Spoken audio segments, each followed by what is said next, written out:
this is an amazing experience, being able to just share a little bit about the way God has moved in my life, and I'm hoping it may bless those that can hear it. What I really wanted to share was the amazing experience I had of leading my mother to the Lord. I gave my heart to the Lord when I was about 26, and my mother had watched my journey from there, and often wondered why I loved God as much as I did, and so on.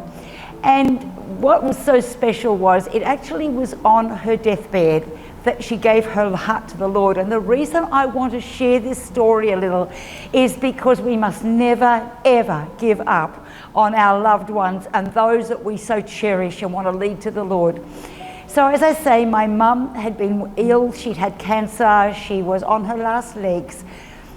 I'd seen her during the Easter break, and she was very swollen, and within a couple of days of me returning back to the country, to my home, I got a phone call from my stepdad to say, your mum is asking after you again.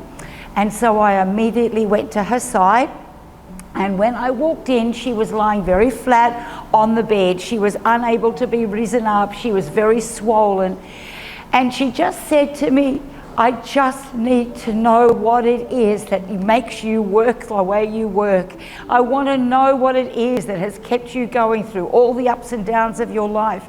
I've watched you and watched you. And I said, Mummy, Jesus is just waiting for you to just say, you know, I love you, Lord, and to give your heart to him.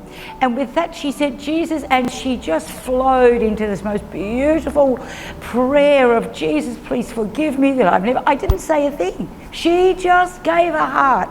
She just babbled and babbled and babbled. And eventually, and of course, I'm sitting beside her bed. Just as I share this now, I've already got tears in my eyes, but you can imagine where I was at the time, beside her bed. It was drenched. And when she had finished sharing, she just looked at me and she said, what's this lightness in my heart, in my chest that I am feeling? And I said, honey, it's the way God wants you to be. He wants to release you from all your pain and all that you've been going through. And then she said to me, can you wind me up? Now, as I said, she'd been flat on her bed. And so I got the thing on the side of the bed, the hospital bed, and I brought her into a more seated position. And just as I did that, a nurse walked in, or a catering lady walked into the room, and she said, oh, I've just brought a little bit of something for your mum. She's not eating anything these days. And there was a little container of jelly and a little tub of warmed broth. And with that, my mother just said, can we have a meal together? And I said, oh, Mummy, this is like having communion with you.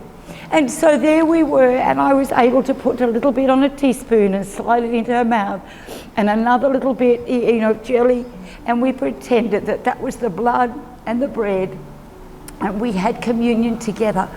And with that, she just said, I just can't believe the difference I am feeling. Can I tell you then, my stepdad and my daughter walked into that hospital room, and Ian, my stepdad, who was a doctor, looked at her and he said, oh my goodness, what's happened to you? And she said, I've made peace with my Lord, and you need to too. Can I tell you, I am still praying for my stepdad. He hasn't done it.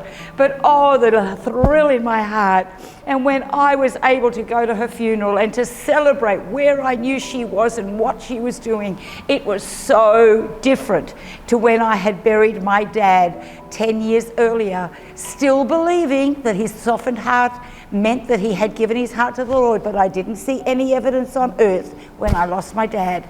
But oh, the difference in burying my mum to burying my dad, I cannot tell you how grand it was. So I just want to encourage you right now, do not give up. Do not give up on, you do not know when it's going to happen, but believe that God is wanting to call all of his people to him. And I just hope that that's encouraging somebody. Thanking you.